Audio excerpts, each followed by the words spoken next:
Our next speaker, a Bhutanese thought leader, author and creativity catalyst, challenging conventional leadership-centric development models. A former Director General of Tourism, he now advocates creativity as the most critical competency of the 21st century. He, mentored by Frederick Harron and rooted in gross national happiness, he inspires global audiences to see creativity as the true driver of innovation, leadership, and humanity's future. Yeah. Please put your hands together for our next keynote speaker, Dorji Dadul. Yeah, from the land of a million yaks.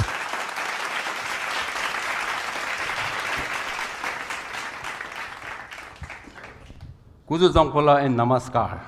Such a passionate presentation we just had, so it is going to be quite a challenge for me to keep you all to that level. If you all ready, I just want you all to close your eyes for a moment. Yes, thank you. I think you have all closed your eyes. And then think of 3 persons that you think are most creative to you, or they can be even leader. 3 persons that you think are greatest leaders to you, and they can be anyone from anywhere and also from any time, from past, present, and future. Done? Thank you. So now you may open your eyes, please, and I hope it was not difficult. Now I'd like to request, no, you can open your eyes. I think some people are still with their eyes closed, so you can open your eyes. And I want to request you to raise your hand if you have named yourself or if you have included yourself as one of those 3. Wonderful. So I think we have around what? Not the majority, is a minority. I think in this group, I think we had about 7 of you, I think 7 or 8. So let's give a round of applause to this 7 of brothers and sisters for their courage, for them being bold enough to declare themselves, to announce themselves to this group that they are creative, they are leader. And to the rest of us, I think, what's happening to us? Do you really believe that what you have just responded to my question, that you didn't raise your hand, do you think that really spoke the reality of you? I don't think so. Because if that was true, then except for these 7 or 8 of them, rest of us should not be here. Because this is a summit for professional speakers. And to be a speaker, I'm sure you have to be a creative. You have to be a leader. So what is happening here is, rest of us who have not raised our hand, we are kind of still controlled by a big myth, a myth which says that I cannot be a creative, I am not a creative. Creativity belongs only to those select few, those God-gifted. So this is still a big myth that needs to be bursted. So in my next 14 minutes, I will try to introduce an idea or framework that will burst this myth and, more importantly, inspire you all to feel the urgent need to unleash the creativity among us, and also, more importantly, take this creativity to the masses. We know that the creativity gene in humans started only about 70,000 years ago. And according to Yuval Noah Harari, he called that era as 70,000 years ago, he called that era as cognitive revolution. And during that era, actually we Homo sapiens, we were not any different from other species, other insignificant species. But today, we know that we Homo sapiens are dominating this planet. We are the supreme power on this planet amongst all the species. And what's changed is not intelligence or strength alone. It is creativity. Our ability to imagine, to invent, and to create ideas, stories, services, products, technologies. And for last 70,000, I'm saying, we have taken this power of creativity for granted. We believe that if it happens, it happens. If it doesn't happen, so let it be. We need to relook at this. This is what I'm trying to say. Because so far, as long as we are the bosses of this planet, that was okay. But for the first time in history, in human history, we humans are facing a real challenger in this supreme role. Can you guess who that challenger could be? Yes, that's right. Actually, it is our own creations. AI, robots, machines. Now, today we know that they calculate faster than us, they optimize better than us, and increasingly, they outperform us, and increasingly, they're also replacing us in various works and executions. But that is good, isn't it? Because this is making our life much more comfortable and easy. But the challenge is, along with all those great things and benefits, we are now being asked a serious question, a real question. And the question is, are AI, robots, machines going to take control of us? Are they going to control? And going by the trend, the supremacy of humanity in this world is not guaranteed now. It is being more and more questioned, it is being challenged. But I want to tell you a good news. We need not surrender. We humans can still continue to remain in charge of this planet. But only thing is we need to do things a little bit differently. And to be precise, we need to do more creatively. And creativity, not just yourself, but we are talking about taking creativity to the masses. Creativity is one of those critical components that constitutes or makes our human potential. And the present conventional understanding is that when we distribute human potential on this bell curve, it follows the bell curve. And we know that most of us, this is our understanding, that on one end, we have so-called the born followers.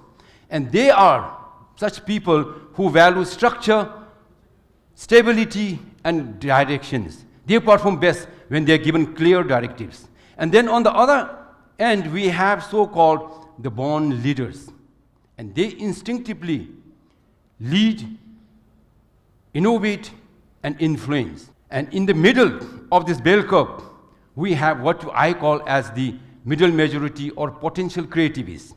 Now, what is happening so far for the last 70,000 is we are ignoring the big one in the middle one, who are actually potential creativities. These are the people who have untapped potential to imagine, to solve problems, to create. But somehow, they have been left sidelined or ignored because of that big myth saying that if you are born as a creative, you so be it, otherwise cannot be a creative. So that has been the situation. Now, what we need to do is, we need to really see how we can bring the more people, the majority of the population as this creative. Conventionally, when we talk about developing an organization or a human, mostly we talk about enhancing the ability or the skills of a leadership. We want to train all the members of organizations to be a great leader. And that has been the dominant content of the so-called organizational and personal development models. And what I'm trying to say here is, so far we have been doing this, and that has not really served the purpose. For example, I have served myself in the government service for almost like 30 years, And especially in my last 5 years, I have actually attended at least 4 to 5 leadership development trainings. And I have also seen my colleagues and others also undergo a lot of such leadership development training, meaning we attend those training to make ourselves a great leader. But what has happened, what has observed, based on my own experience and the performance of other colleagues who have undergone this training, I have come to a conclusion this has not really working. These such trainings have not been able to produce great leaders. And in a group of 20, if they have undergone such training, it so happened that only about 1 or 2 will go on to become a great leaders. The rest of us, we go back to our original state as a born follower, as a born leader, or the majority as a potential. And why I'm saying this is, with some confidence, is had such trainings worked to improve, make a great leaders, then I'm saying majority of the public servants or civil servants in our context should have been a great leader by now. And the organizations they work for should be performing super good. But we know in reality it is not happening. So they are still undergoing such leadership trainings, organizational development training, and it has not happened. Just to give an example, is to become a leader, actually, it is better that first you train yourself to be more creative. Now, it has been proven that creativity is a gene that has present in all the human beings, and creativity is something, a skill that can be learned, something that you can reactivate, and which has not been the case before. We know Elon Musk, Mark Zuckerberg, Jeff Bezos. My research is concerned, none of them have undergone any such leadership development training program. But then today, we know that is a fact that the world knows them. Why? Because through their works of creativity. And today, they influence the whole world. Now, going by the level of influence that they have on the world, they can be, whether we like it or not. Of course, some of us have some personal interpretation of them. But then, is a fact that they are considered as a global leader today.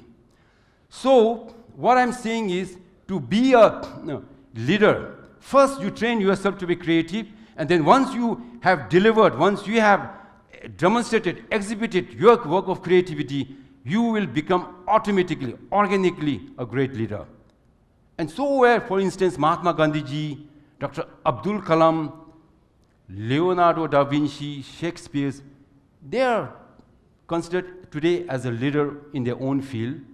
But again, we know that none of them has undergone any leadership training. So it is, they get that leadership position through their work of creativity.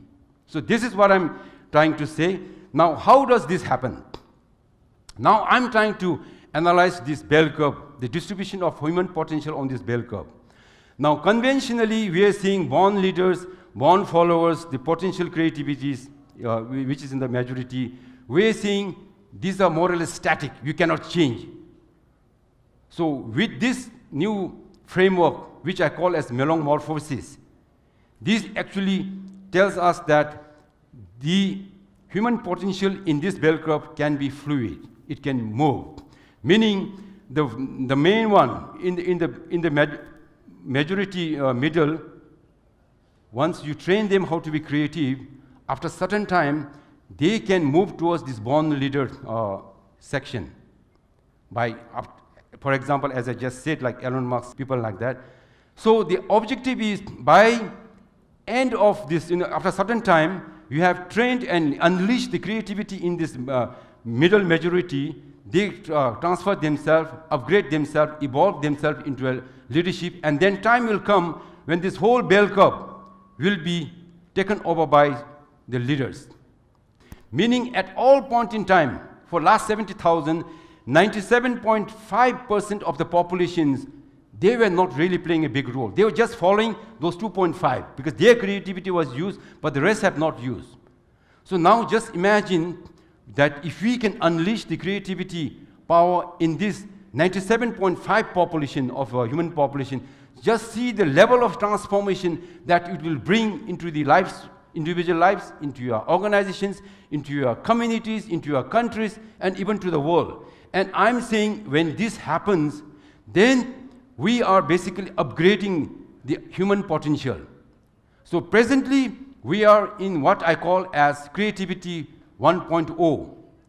And we are also in the present era of Humanity 1.0. Now when this happens, as I'm foreseeing, then we are upgrading. Then our creativity becomes Creativity 2.0, and then which will automatically take our humanity to Humanity 2.0. So I'm talking about a new era, because for last 70,000 we were in what we call as cognitive revolution. Now the next 70,000 I'm trying to invite for all of us to go into a new era known as creativity evolution. So when we are in that creativity evolution, what is happening in practical terms is we are going to have millions of millionaires and billionaires. But today we know that, sadly, 1.6% of the human population, actually they control 50% of the world's wealth or resources. That is the present state. But when we are entering into this creativity evolution era, we are going to have, the majority will be the millionaires and billionaires. And we will have less of poverty and less poor people. So that is the vision that I'm seeing. So by unleashing the creativity, taking the creativity to the masses, so that means instead of 2.5 creative people, we are going to have 97.5 population as a creative. Then we are into this new era of creativity evolution, wherein the earth can be transformed into what we call as Shangri-La, a place, a heaven-like place where everything is perfect. So this is my vision, that if we all work together and follow this metamorphosis framework, then we are looking for really a heaven on earth, a earth as a Shangri-La. To move towards the creativity evolution era, we will now focus the content of our trainings into creativity focus led. So we'll do less of a training for people for leader, but we'll train people to be more creative.